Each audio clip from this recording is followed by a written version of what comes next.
almarhum Bapak Engkong Kumpi Haji Sarbili bin Muhammad dilahirkan di Batavia pada tahun 1878 Masehi, bertepatan dengan tahun 1295 Hijriah, di kawasan Cipinang yang pada saat itu merupakan bagian dari kawasan Master Cornelis.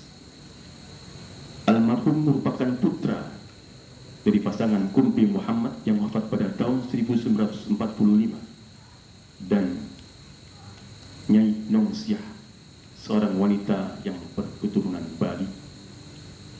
Almarhum bersaudarakan sebagai berikut: Junaim atau Baba Naim, Yungsik atau Baba Encik, Zakaria atau Kong Jaka, Hajah Romlah atau Nyak Tua Rom atau Guru Rom, Mursidah, Halimah, Rohaya, dan Rohani, yang kesemuanya itu telah berpulang ke hadirat Allah Subhanahu wa Ta'ala. Masa kecil almarhum Baba Haji Sarbili digunakan untuk belajar dan mengaji kepada para guru agama yang berada di sekitar tempat tinggal beliau. Selain itu juga membantu kedua orang tuanya yang beraktivitas sebagai petani dan berniaga.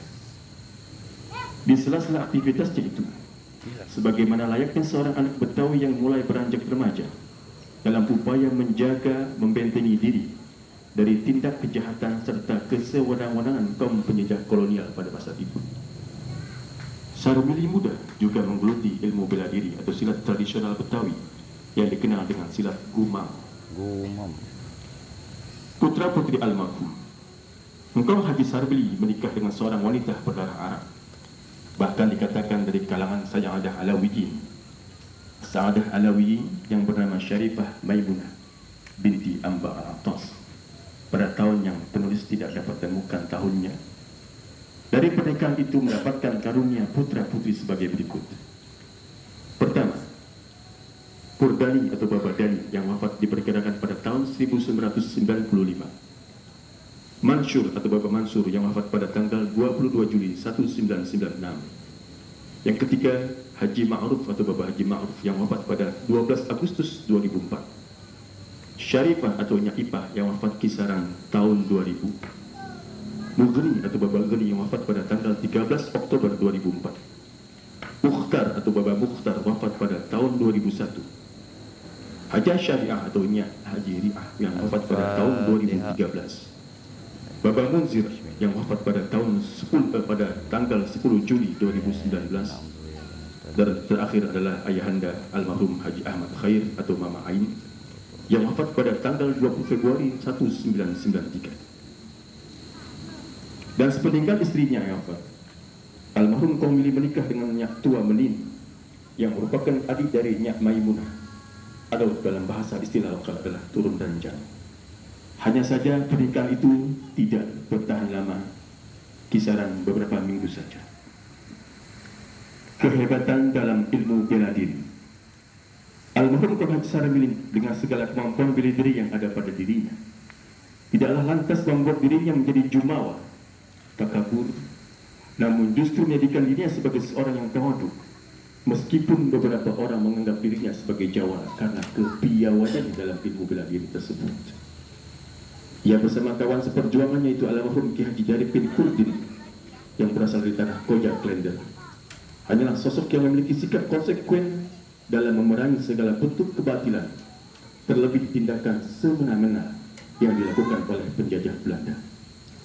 Dikisahkan suatu ketika beliau dipanggil oleh seorang ofisir Belanda karena ada suatu perkara, dan dengan semena-mena ofisir tersebut hendak menganiaya almarhum Kong Haji Sarbili.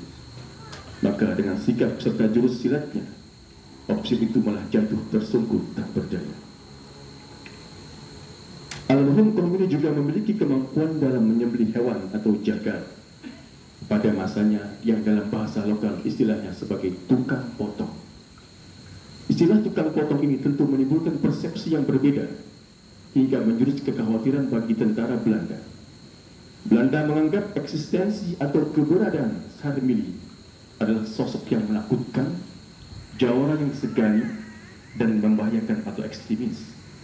Hingga suatu hari dikisahkan para tentara Belanda mencari-cari Baba Mili dan ingin menangkapnya.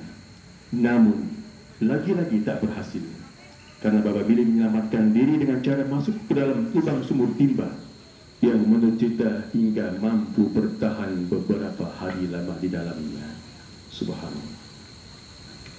Istiqamah dalam beragama. Dalam tradisi lokal masyarakat Betawi pada masa lalu hingga masa kini, adalah suku yang terkenal agamis dan mengedepankan nilai-nilai rejim.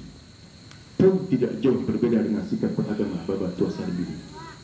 Beliau adalah tidak saja multi talenta atau banyak kebisaan, namun juga ahli zikir, ahli wirid, penganut Islam Ahlus Sunnah wal Jamaah, Al-Ashariyah, Al-Maturidiyah yang bermadzhab Syafi'i.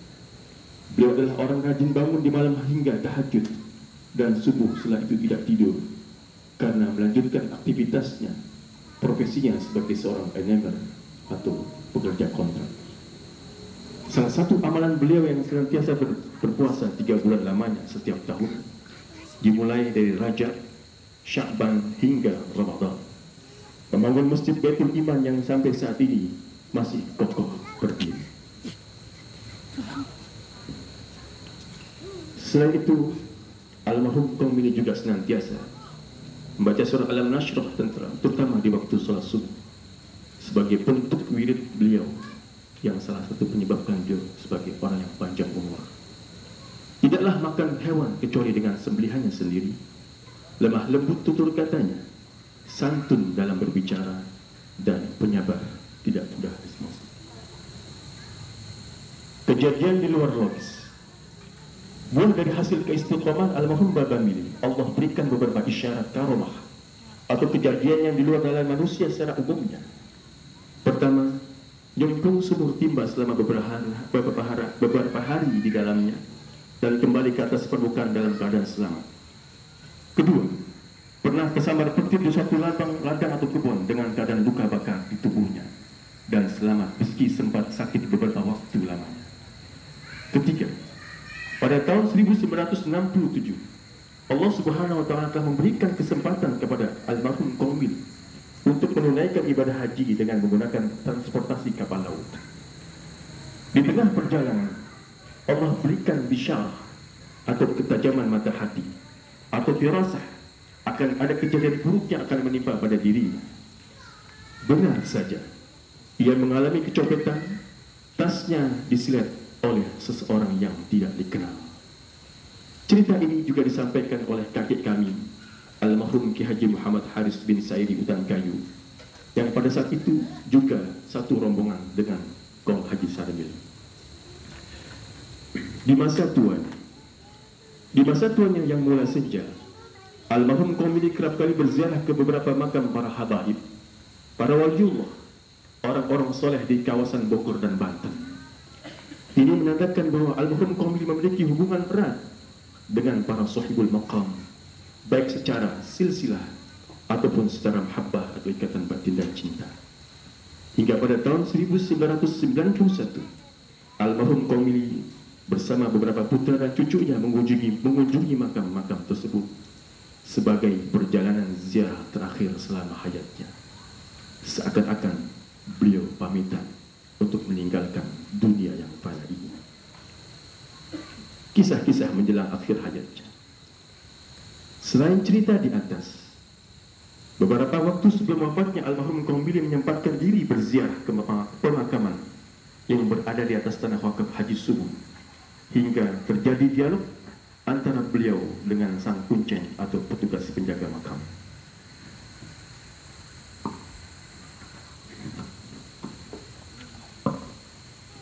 Sang kuncen pun menyapa kepada beliau, "Baba Haji, semoga sehat terus ya dan panjang umur."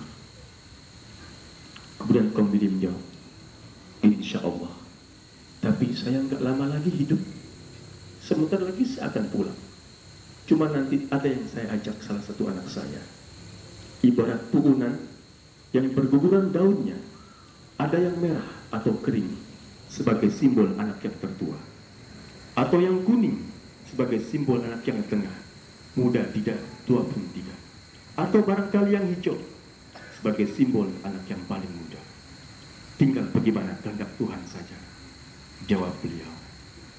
Hingga terbukti 40 hari berselang hari wafatnya, menyusul anaknya yang paling bungsu, yaitu almarhum ayahanda Al-Ustaz Haji Ahmad Khair bin Haji Sami.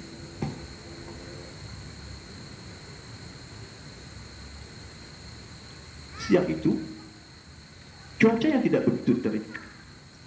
Alam seakan berduka.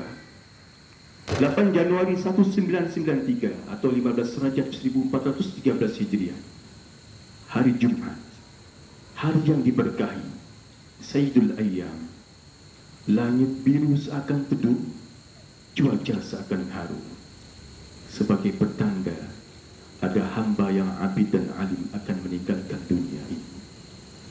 Seiring dengan sayup-sayup suara kumandang azan Jumat, kakek kita, kumpi kita, Bapak Haji Sarmili bin Haji Muhammad, kakek tercinta, kumpi yang menjadi teladan bagi kita, berpulang menghadap kehadiran Allah Subhanahu wa Ta'ala dalam usia melebihi 100 tahun.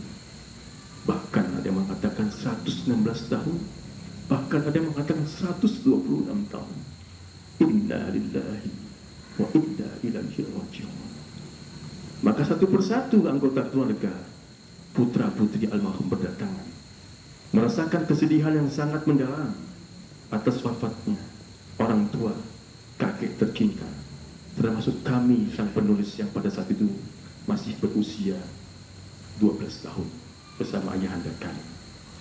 Almarhum dimakamkan pada hari esoknya, Sabtu 9 Januari 1993 atau 15 Rajab 1413 Hijriah, di pemakaman Tanah Wakaf Haji Subuh Cipinang Lontar, di mana sebelumnya disolatkan terlebih dahulu di Masjid Baitul Iman yang merupakan masjid peninggalan almarhum yang hingga saat ini masih kokoh berdiri.